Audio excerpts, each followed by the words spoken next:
So I am Haggai Resnikoff. I realize that I'm the last shiur here, so I don't feel guilty about rearranging the chairs. But I just prefer to have this be a conversation rather than a lecture. I'm not that great at lecturing, and I am pretty good at facilitating conversations. So let's talk a little bit about what this is. The one thing is everybody else has this very tsanua title, and mine is quite bombastic, but I can live with it. Let's move forward. First of all, can you tell me your names? Sarah. Sarah? Laura. Mark? And? Yes. Okay. I'm wearing a mask because I have an unvaccinated infant at home. There's no need for anybody else to mask up, but I apologize if you're not able to see my lips, and if you can't understand anything I'm saying, I can slow down. One of the things I have been trying to do, both in the Yemei Iyun and in my general approach to Torah, is not exactly to make it relevant, because Torah is always relevant, and knowing Torah better is always a worthwhile pursuit, but trying to draw some links between contemporary values and contemporary issues and whatever Torah that I'm teaching. And so in the past, at the Yemei Iyun, I've taught about environment, I've taught about rape culture, I've taught about natural disasters. At various times, this has become now a theme for me, not specifically for the Yemei Iyun, but it's something I'm thinking about. These are some thoughts that I've had a long time ago, and I'll be interested in hearing what your perspective is on this method that I'm going to present to you, because what we're going to look at now, we're going to talk a little bit about the idea of the right to bear arms, the idea of a sense that not specifically that we're allowed to defend ourselves, or that natural rights demand something to allow enforcement of those rights. We're going to talk a little bit more about the culture of the Tanakh, and ask ourselves whether that culture actually speaks at all to a value system, or is it just incidental? Does it just sort of happen incidentally that the Torah what I think we'll find, or what I have found in engaging the Tanakh, is that in Tanakhic culture, people do not carry weapons. People, meaning citizens who are not soldiers, who are not associated with an armed forces. And we're going to see that there are specific concrete reasons for that, particularly in Sefer Shmuel, where that comes up. But we're going to see both in Shoftim and later, and stories that we know well are going to resonate differently, or they resonate differently for me when I ask the question of, why is it that this person isn't carrying a sword? Laura? Is it okay to ask you? You posed first a question about whether what's happening in Tanakh has a moral, not sure your words, or it's incidental. And I thought we're all here because we all buy in already. We all buy into the fact that the Torah has a moral perspective. Yes. Just about everything. I guess there's some things that are just. I don't ask the question so much. I mean, this is. I'm asking the question because it's genuine for me, but I wonder if I'm leading the witness a little bit, that you'll have to see the sources that I choose instead of as we go through. But I would say the idea that the values of Tanakh are expressed in an explicit way is something I think that we're all bought into.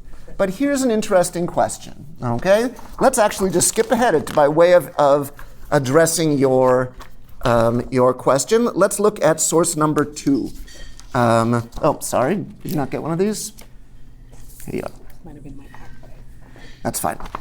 Source number 2. This is the first shofet, is Otniel ben Knaz, earlier on, and then it says this is after. Now I can't remember his name. I'm on source number 2. Oh, and this thing doesn't have page numbers. The back side of the first page. Source number 2, Judges 3:31. Okay. All right. This is directly following the. Oh my gosh, you'll have to help me. What's the name of the fellow who's the left-handed fellow who's sorry?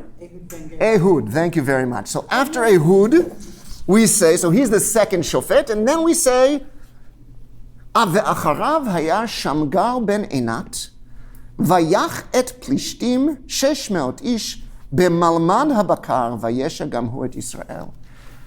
It's a one-liner. Shamgar ben Enat came along, and he slew 600 Philistines with his ox goad. And he too was vayeshat Yisrael. Now, an ox goad is a pointy thing. There's no question. There's a point on the end of it. But here's the thing, right?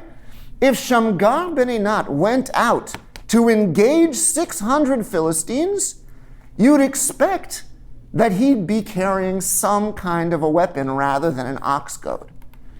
So I'm trying to imagine the situation. What happened with Shamgar? Most likely, he goes out with his ox goad and probably his oxen as well.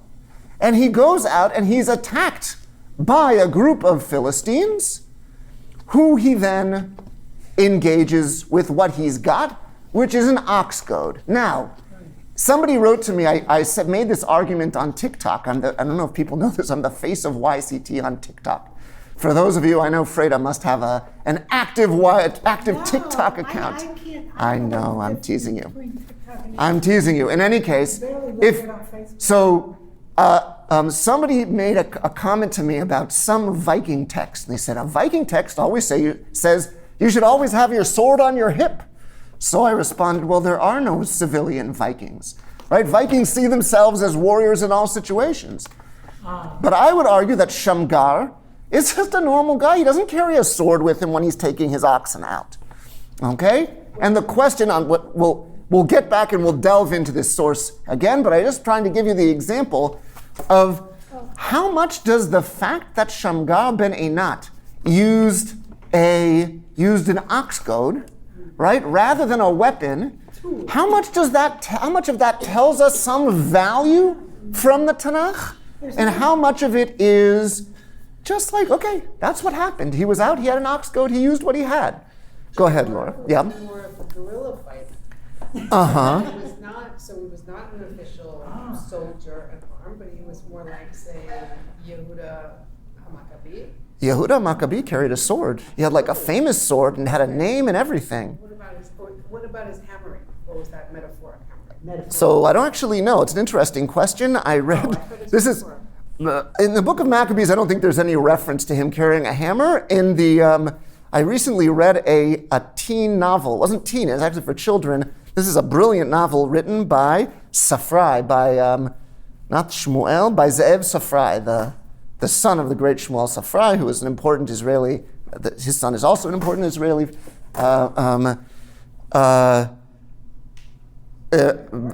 historian. But I don't know why my words are not with me today, but the recording will have to forgive me. In any case, so there he argued, like it's about the Chashmonaim, and he describes Yehuda using some big mattock, which they call a Maccabi or something like that. But from Book of Maccabees, it actually looks like the name Maccabee. The way, I don't know if lower your voices, talk off camera, right? You know how in the New Testament it always gives a Hebrew name followed by a Greek name? Simon, who was called Peter, Andrew, who was called whatever, right? James, whatever. So in Book of Maccabees, all of the 5 sons, each of them has a Greek name, and Yehuda's name is Maccabee. That's his Greek name. Is that a Greek That's name? From the first book of Maccabees, look in that first chapter, it looks like all of them have a separate name, and Yehuda's is Maccabee. Okay, that's my point. If he's a guerrilla fighter, I still expect him to have a sword, and frankly, we're going to see some guerrilla fighters, and we're going to say, oh, actually, I'm not sure that those disprove the rule that I'm trying to argue for, because If you're expecting an attack, then yes, it is reasonable to have weapons. We'll see that in Sefer Nehemiah.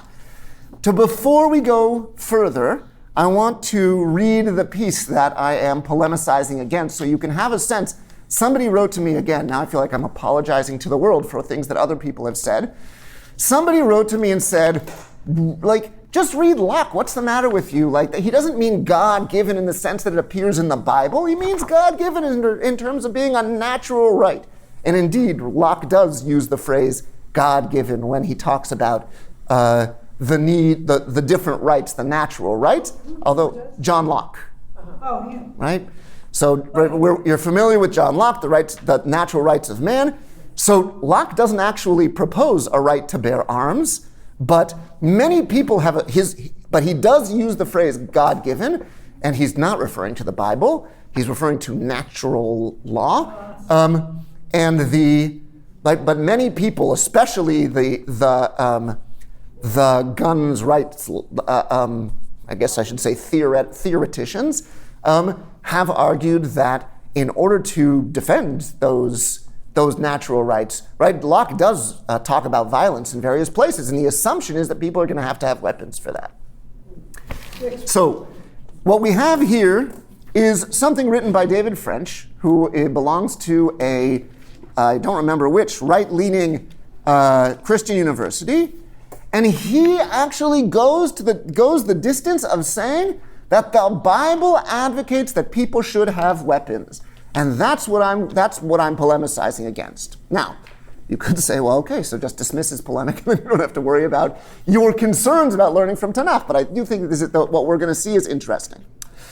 He writes as follows: in Mosaic law, God obviously continued his mandate of the death penalty for murder, but not for all killing. He specifically carved out an exception for the defense of one's home. Right? If a thief is found if a thief is found breaking in and is struck so that he dies, shall be no blood guilt for him. This is a relatively well-known piece in rabbinic circles called Hababa Machteret, right? A burglar as opposed to a highway robber. Highway robbers have certain rights in terms of the way you treat them. Burglars are basically, you shoot first and ask question later. The morality of self-defense is not only presumed, says Professor French, the act of self-defense is permitted, even mandated by key biblical figures. This principle flows, of course, from a moral law that reveres human life. It should be protected, not merely avenged. Nehemiah, when he was rebuilding Jerusalem in the face of hatred, not in wartime, but when tribal neighbors were seeking to carry out vigilante attacks on Jews, instructed his people, do not be afraid of them. Remember the Lord your God. Remember the Lord who is great and awesome, and fight for your brothers, your sons, your daughters, your wives, and your homes. It is often forgotten that the climax of the book of Exodus involves the Jews gathering together in an act of self-defense, where a despotic king was persuaded to allow them to fight against their attackers. The king allowed the Jews who were in every city. It's interesting the way he translates this, right? Because it doesn't say the king allowed. That's something that gets added in, right? V'hayehudim asher b'Shushan, right? It just says the Jews did this. It doesn't say the king allowed them.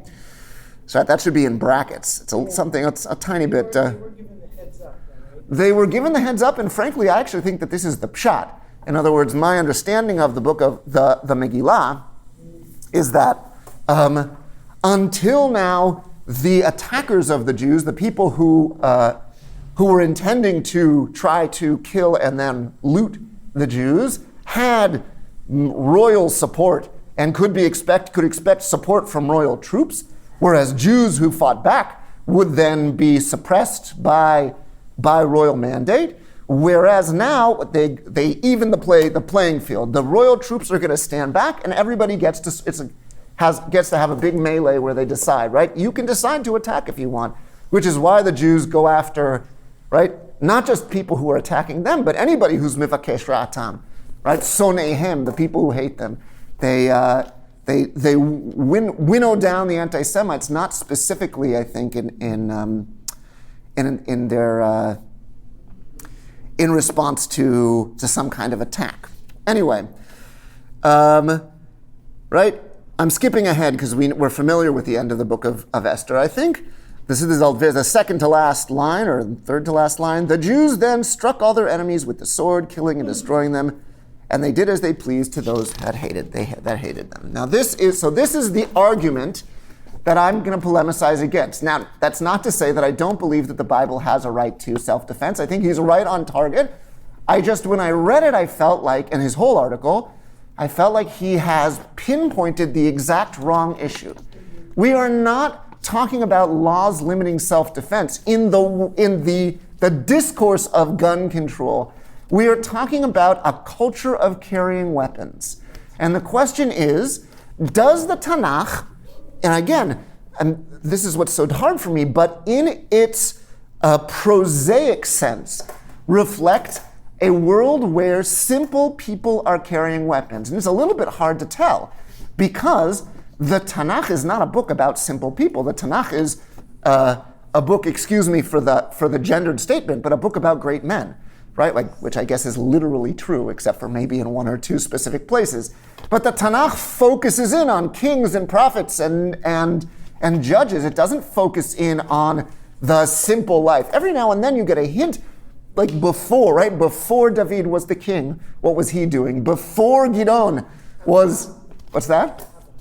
Avraham also, although Avraham very quickly Avraham is no longer a simple person, right? He very quickly becomes quite wealthy and becomes a leader of something. All right. So, what we're going to do is we're going to go through a series of cases in Tanakh. Several of them in Sefer Shoftim, several of them in Sefer Shmuel, and then we'll go to Nehemiah, and then we might see this Mishnah at the end, which you may or may not be familiar with, but it refers to the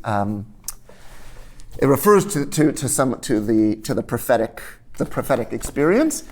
And the question we're going to ask is, first of all, what is the simple culture that is reflected here, right? So you could, right? There may be challenges to my methodology in saying, oh, this is a representative of what the culture is. And then, of course, the question is, and does that matter to us? Yeah, go ahead, Laura. A little off topic, but I just have to share because this is reminding me of about 20 years ago. Well, that's why we're in a circle. In Amsterdam, and I went to perhaps the most memorable museum exhibit I've ever been to. It was sponsored by the government of Yemen.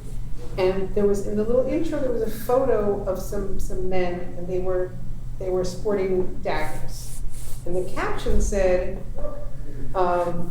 it is customary for all free men to wear their daggers outside.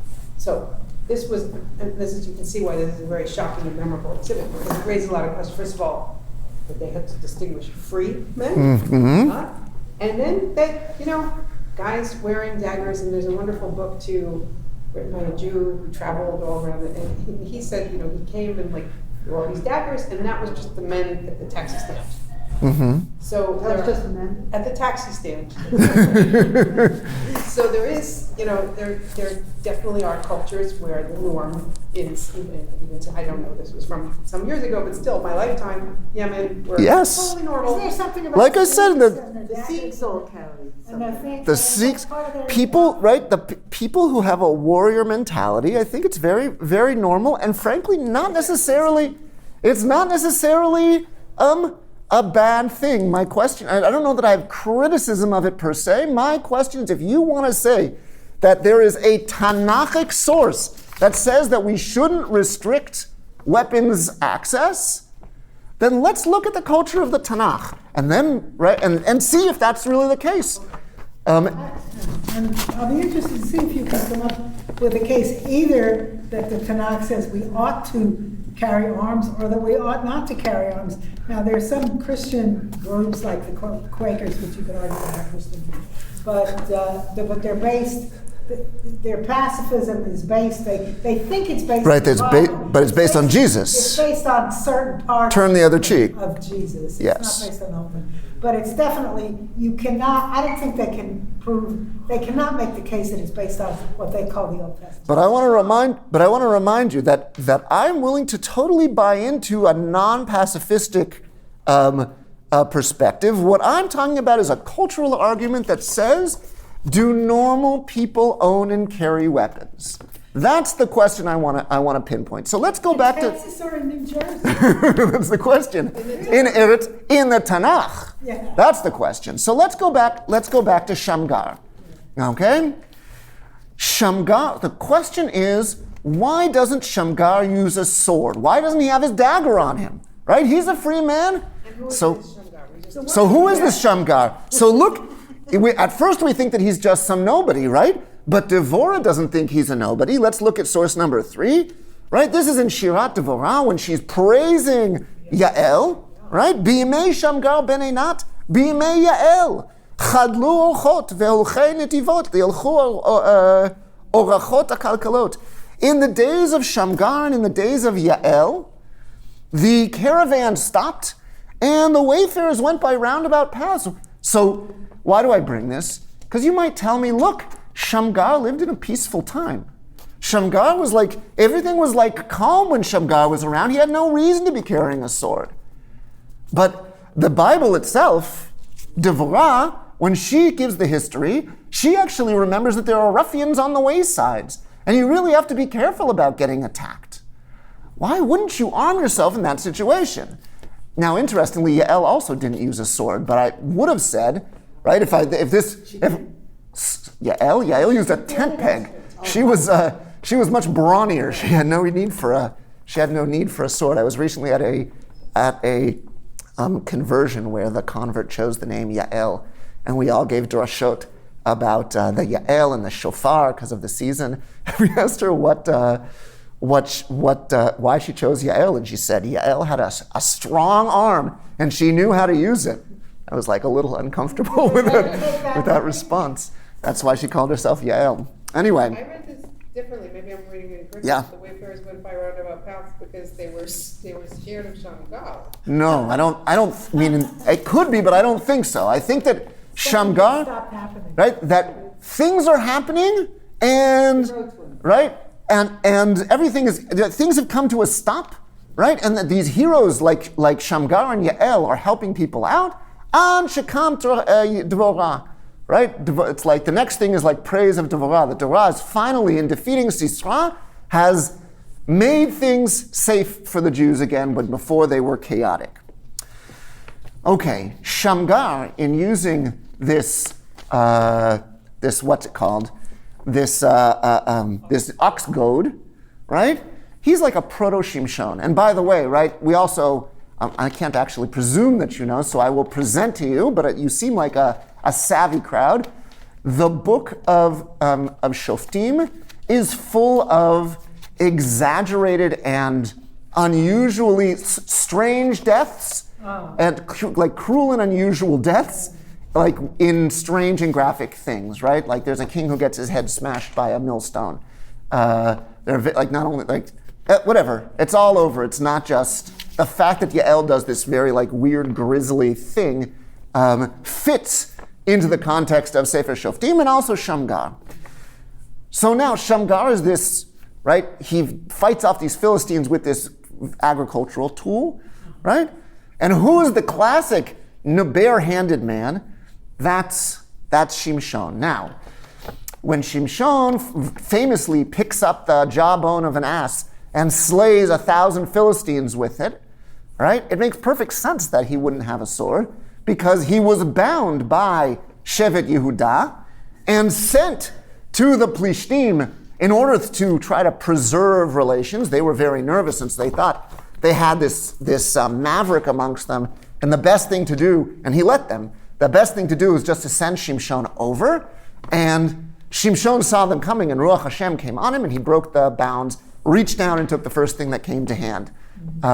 But what about when he was out walking with his parents to go to the Philistine village, no less, or the Philistine town, to meet his new bride, and they come to a vineyard, right? His parents apparently go through the vineyard. Shimshon goes around the vineyard because he's a good Nazir, right? He doesn't mess with the vineyard, right?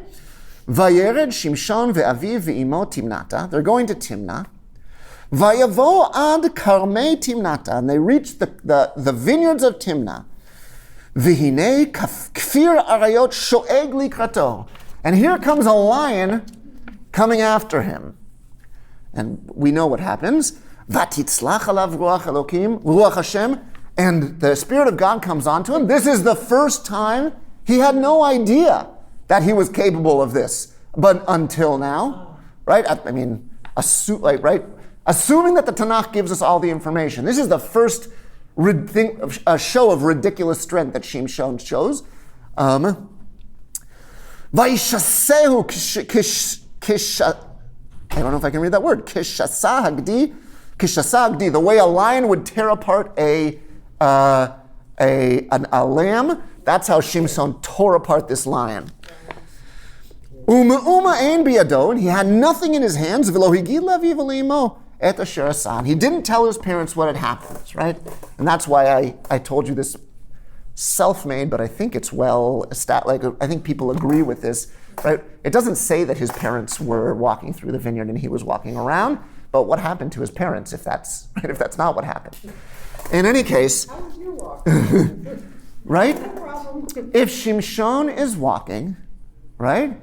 And again, he's just a normal guy. He likes he's a Nazir, and he likes non-Jewish women, right? But beyond that, we have no reason to think that Shimshon knows that he's a shofet, to know that there is a miraculous birth. Is that the look you're giving me, Laura? Well, I mean, there's some super strength going on. Yeah, but he didn't have super strength until now. This is the first time he demonstrates. We know about it. So that's the. It's the first time we realized. So it could have been that he already knew that he had super strength, and so he doesn't need a He sword. didn't run. Clearly, he ran the lion. the super strength is definitely God. Right. God provided. So again, my impression is that I propose to you that the Tanakh gives us all the information that there is to have, right? So that Shimshon, if the first time Shimshon shows super strength in the Tanakh, I propose to you that is the first time that super strength comes to Shimshon, right? Vatitzlach alav ruach Hashem, right? And that super strength came purely because of Ruach.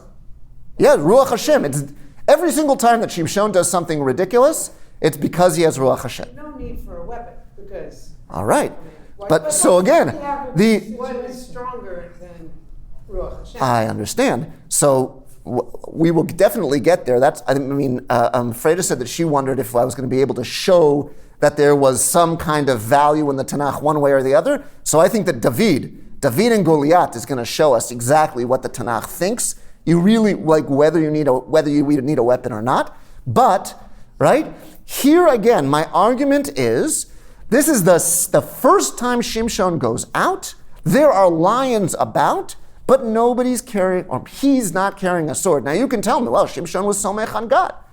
Okay, but at least here, Shimshon presumably didn't know that he was going to have that out. Freda. The thing is, with both of these examples so far, with Shimshon, even if he didn't know it yet, but he certainly found out fast enough, and David and Goliath, those are both exceptional situations.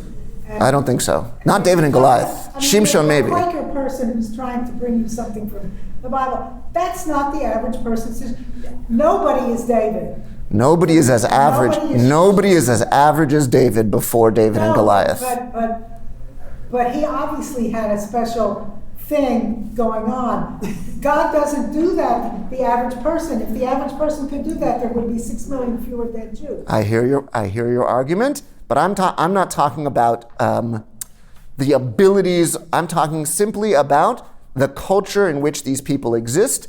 Shimshon, I argue, was average until now, and David, I'll argue, and I think with more success, with some foreshadowing. I mean, he had already been nimshach by Shmuel by that time, apparently. If he had locks. By locks. Oh, you should have wrapped something.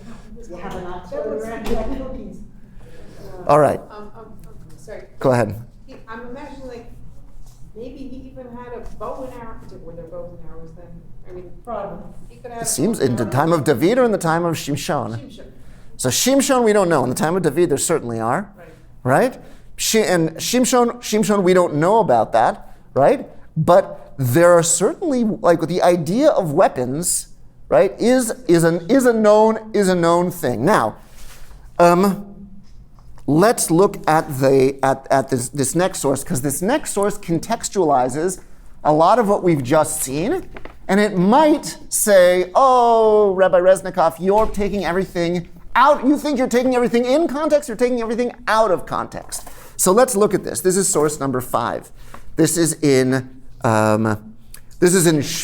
It's just before, it's when Shaul goes on campaign against the Philistine. He's fought in various skirmishes, first against Nachash Ammoni, if you remember that story in Yavesh Gilad. His first, one of the moments where he proves that he's going to be a good king for the Jews. And then in various other moments he fights, and now he's finally going to try to push back the Philistines from the Israelite land. The Tanakh tells us, V'charash lo yimatzeh b'chol eret Yisrael, ki imru plishtim pen yasu ha'ivrim cherev uchanit. There was no smiths in the land of Israel because the Philistines prohibited them so that they wouldn't make swords or spears. So, right, you can retroject this statement, and you can say, oh, so this is what's going on. Shamgar is carrying only an ox goad because there's no iron weaponry. They've taken the smiths, and the Tanakh goes on to tell us, I see you, Fredo, you don't have to hold your hand up, but I'm going to finish just this little piece.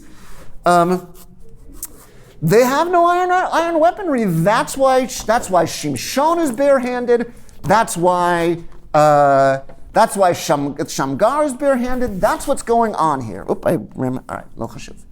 Now, one more piece of information. V'haya b'yom milchamat v'lo nimtza cherev v'chanit b'yad kol ha'am. And Shaul is going on campaign with this group of soldiers, and now one of these soldiers has a sword or a spear.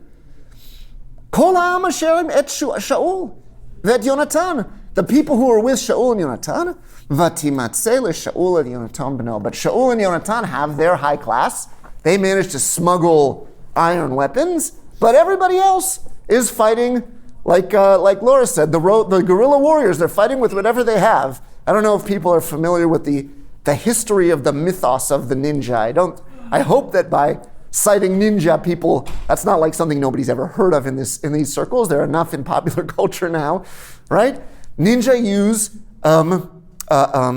agricultural tools as their weapons, chains and forks, and various things. There aren't a lot of swords, right? There are various knives and things like that. Yes? By the ninjas, that might be a cultural idea.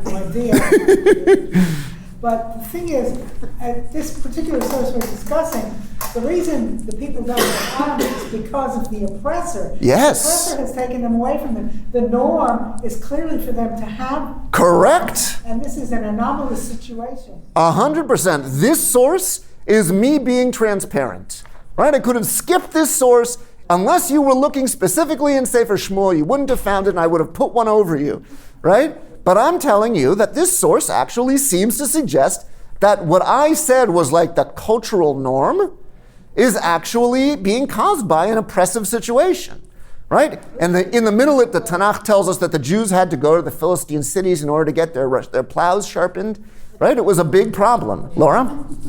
Oppressive, or you could say, just enemy, right? Israel has destroyed nuclear facilities, allegedly. And allegedly. I think at this time they've said such things. Allegedly to prevent them to. So yes, I mean there aren't two. I don't think it's like if we thought they were just going to use it for power. I don't think Right. Israel would have a problem. So right now we're not talking about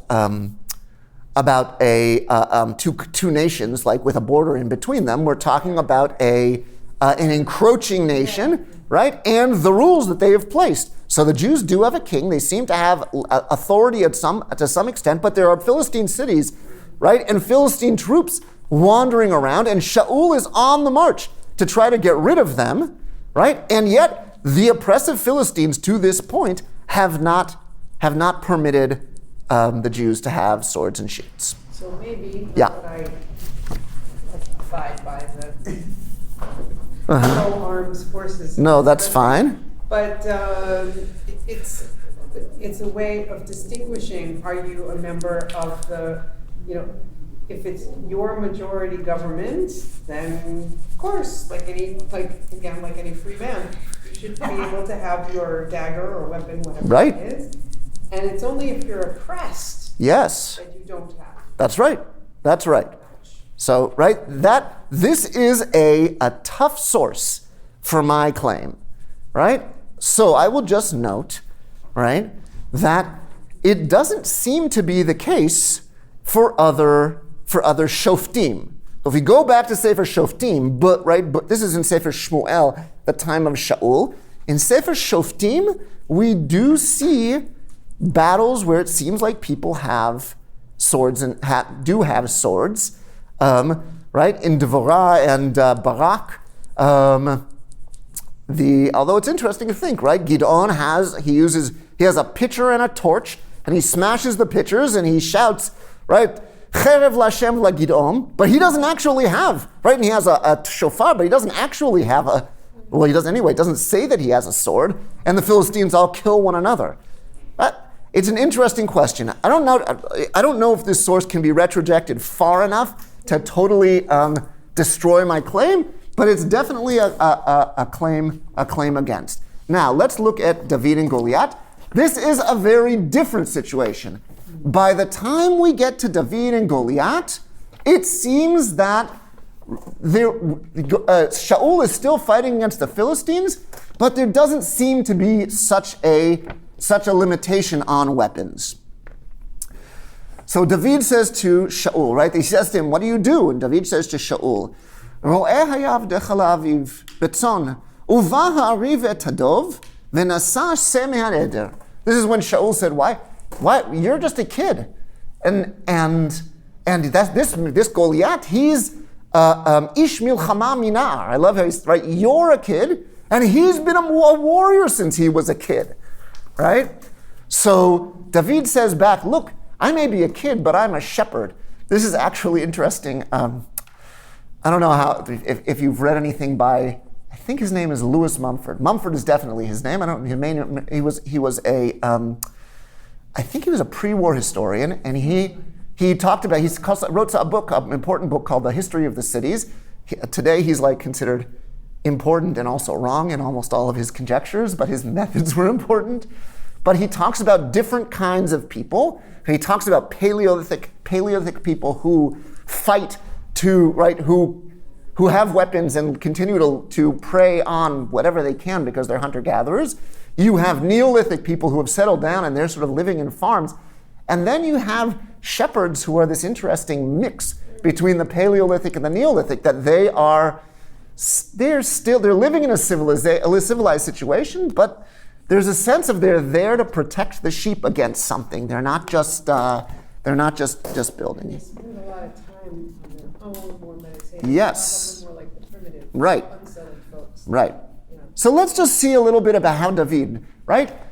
David says a lion and a bear came and they took, presumably at two different times. It's unclear whether they came at the same time at David or if they came in two different times. But this is key. David has a kala. He has a sling, right? It's going to be the main show. And people like Malcolm Gladwell are going to claim that David actually represents a paradigm shift in military war, in military strategy, right? Because he's using projectile weapons when everybody else is using hand-to-hand weapons, right? And so here's the question: does David know what he's got? This is what he does. They went and they took a seh from my eder. They took a sheep from my flock. Veyatzati acharav, vehiketiv, vehitzalti mipiv. I went after it, maybe them, and I struck it, and I took the lamb out of its mouth. Vayakom alai, and then it attacked me. Vehichzakti bizkano. He came after me, so I grabbed him by the beard and I struck him. I don't know if he used a fist or a knife or whatever, a rock, whatever he's using. What is he not using? Sword. Sword for sure, but maybe that's because the Philistines don't allow Jews to have swords. Ox guard. He doesn't use a sling. What's this? Well, the thing came at him. He couldn't get far enough away to use this. He went after it. The straightforward thing, what I would do if I was David, is as soon as that lion came and took a gdi, I would start slinging stones like crazy until it was dead, and then I would go and get my sheep. But David doesn't seem to have done that. Yeah. Wait, so you say you just went with nothing. I don't know what he he says, I went after him and I hit him. And I took the thing, this is, right? Freida said he's not a normal person, and maybe he's not, right? But he's normal in terms of his cultural perceptions. He's a shepherd. He goes, he takes, so he's got, something's crazy about him because he goes and he takes his goat away from a living lion. So the lion comes after him, so he grabs it by the beard and hits it enough times to kill it. Go ahead, Freida. My question here, is this meant to be an example for us of how we should behave, which I don't think it is, in case you hadn't figured that out. Or is it a description of an exceptional, remarkable individual who has an exceptional, remarkable future ahead of him? So I don't think those are the only two options. But the question of whether or not we can take normative culture in the Tanakh as a message to us of what our culture can be, that is, I think, an interesting question. The question of could anybody just go after a lion, take a living goat out of its mouth, and then hit it enough times to kill it, I think is also not on the table. The question is, what does your average shepherd think he's got when he's out there with the flock? And the answer, and we'll see in the continuation, the answer is he thinks he's got nothing. If he's in Texas, he's got a wife. So, okay, but my point is he's not in Texas. In the Tanakh, he's got nothing, right? He's got his bare hands, and that's what he's got. Let's keep going. Vayomer David, Hashem asher etzilanu miyad hari umiyad hadov, hu yatzileni miyad haplishti hazeh. I didn't do anything, says David, and this gets to Laura's point of okay, there's no super strength without Ruach Hashem. I didn't do anything, it's God who did it, and He's the one who saved me from these things. He'll be with me. He'll be with me, I'm ready to do this. Now, Shaul says, all right, go ahead and do it. Vayelbesh Shaul et David madav v'natan kova nachoshet al rosho, vayelbesh oto shirion. He gives David armor.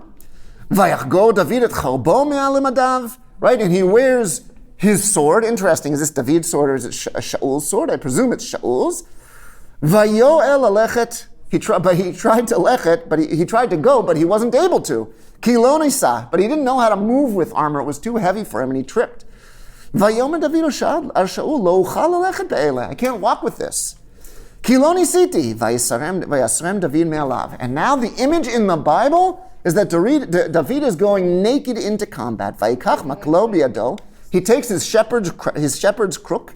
Vayivchar lo chamisha chalkei avanim. Right? He takes smooth stones from the brook. Vayasem otam b'kli haroim asher lo, and he has a little fanny pack or something. He puts it in his kli haroim. Uvayalkut kal'o biyado, and he takes his sling. Vayigash el plishtim. Vayomer plishti el David. So now the Philistine says to David, he says, am I a dog that you're going to beat me with a stick? Why does he say that? What does he see that David has? Sticks. He sees that David has his shepherd's crook. Would you like to join us, Nachum? It's Nathan, sorry. Nathan, sorry. Yeah. I recently read this and I didn't understand it. I'm not all understanding it. So you're walking back to your shear and you got attacked. When he's not Is used Yoav? to, He's not used to the... is it the armor or the sword he's not used to, or both? I think it's all of it. Ba'ele, he says. Okay. Right? Yoav and, This is David v'Goliath. Oh, is it this shiur? No, This... no, this is. I thought you were talking about Yoav and the son of. No, that's a different one. Yeah. Oh, something else. I'm Now, not the chief dog catcher. Oh, no, this is something sorry else. for. Yeah. Yeah. So if you want to go back to your shiur, your other shiur, if you want, I don't know if you I were in was that shiur. upstairs. Oh, you're upstairs. All right. So if you want to join us, Job is done. you're welcome to join us. Well, you really want to hop. Every moment that he came to the Yemei Iyun, he's going to get the Yemei Iyun. Okay. So he says, am I a dog? Because he sees that David's got his shepherd's crook. Well, David doesn't just have a shepherd's crook. David has a kala. But Goliath doesn't recognize that a kala is a weapon. He doesn't know what that is. David's got something made of leather in his hand, and Goliath doesn't know what it is. Okay? Now, David doesn't say to Goliath, the joke's on you, because I've got something better than, well, he does say this. He says, I've got something better than swords and spears, right? But not a kala. ויאמר דוד אל פלישתי, אתה בא אליי בחרב וחנית ובחידון, ואנוכי בא אליך בשם השם צבקות, אלוקי מערכות ישראל אשר חרפת. I come to you not with a sling, not with a stone. I come to you with the name of God who you have desecrated. That's David. Okay? And again, when David talks about, here's when the Torah taught, I'm going to skip the climax, because you all know what happens. But if you look at Pasuk Nun 50, Vayichazek David min Plishti. David is stronger than Plishti, Bakela uva even, with a sling and a sword, Vayachat Plishti vayamiteu. And he struck him and he killed him. Vecherev ein biyad David. But David had no sword. Right? So now I am going to make a values claim, and the values claim I'm going to make is that the Tanakh believes that normal people do not need weapons.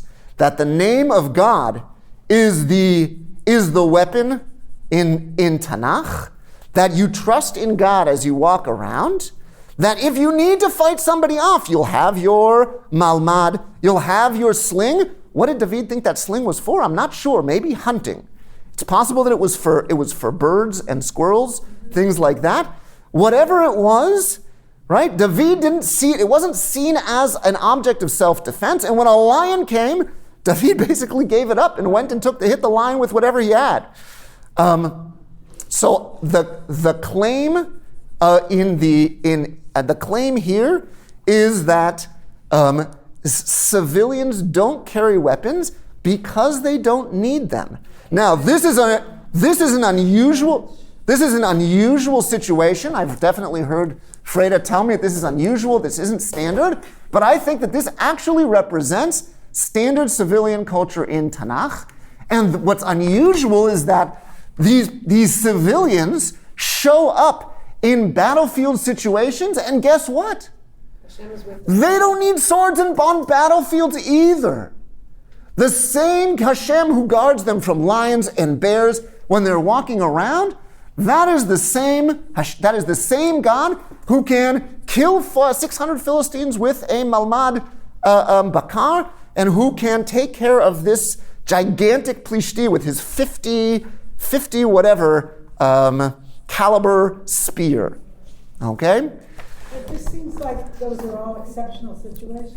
In each of the exceptional situations, we see people who are expected to be average, behaving in ways that are beyond average, because God is able to take care of them.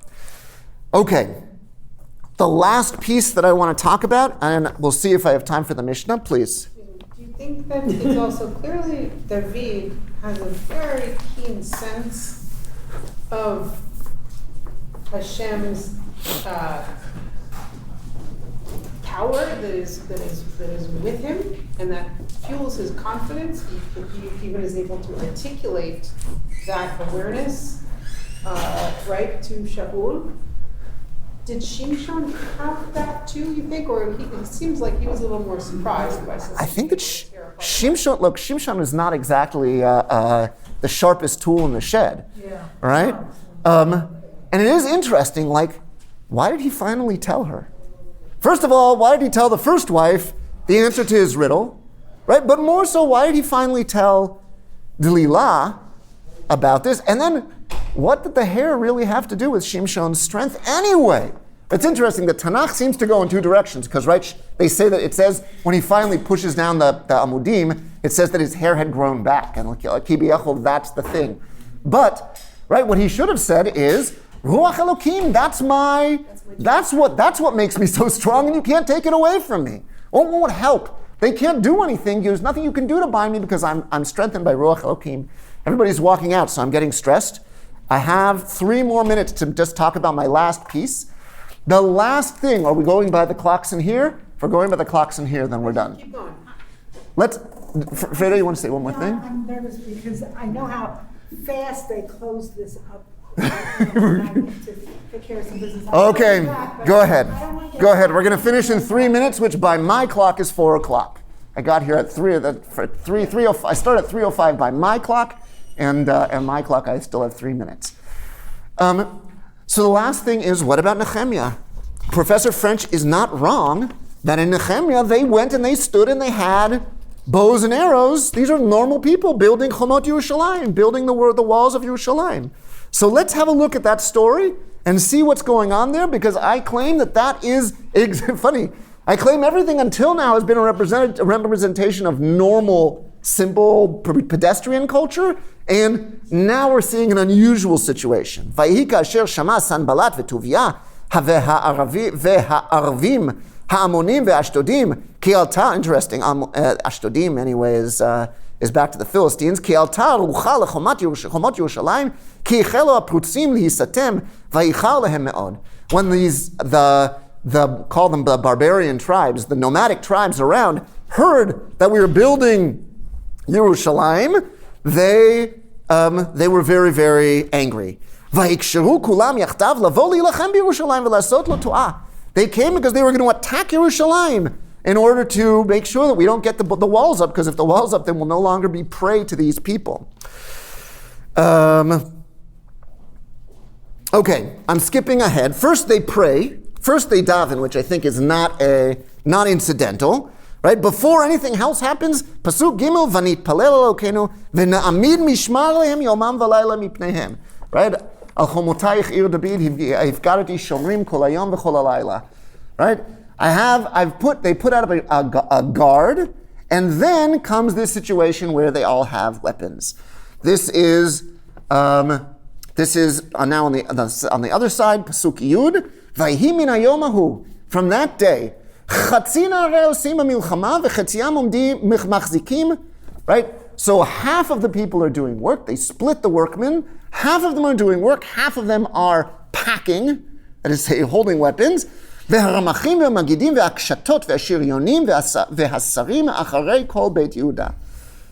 all of their weapons with them at work.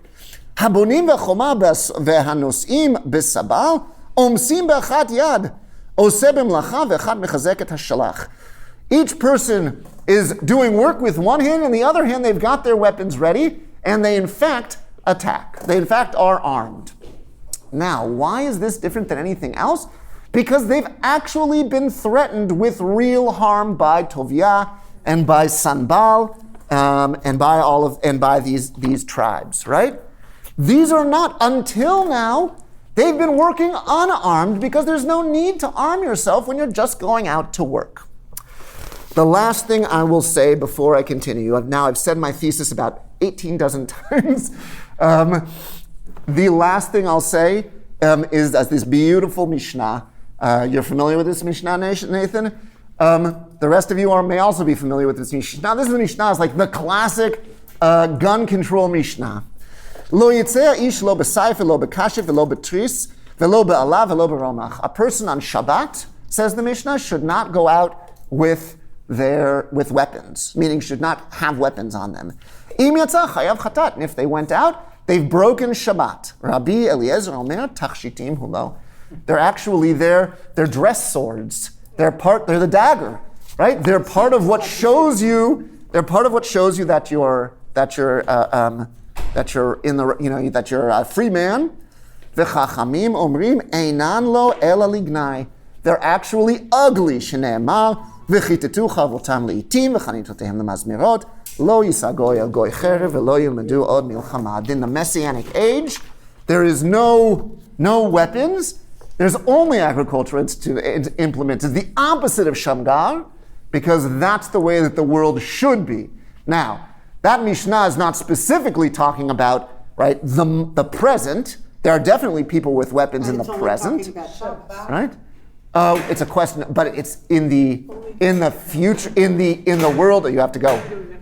Okay, in the future time, in the time of the Messiah, all weapons will be gnai for everybody. They're waiting for a minion. Okay. No pressure. Laura, go ahead. Go Go ahead. Clarify that. We're over time Because now. a man may not go out with a sword on Shabbat. Is that what we're saying? Yeah. You're saying yes? That's right. That's the context. But I would say the question is whether a sword is a decorative thing or a gnai, and the answer is, in the Messianic age, a sword is an ugly thing for a person to wear. All right. Thank you. Thank you.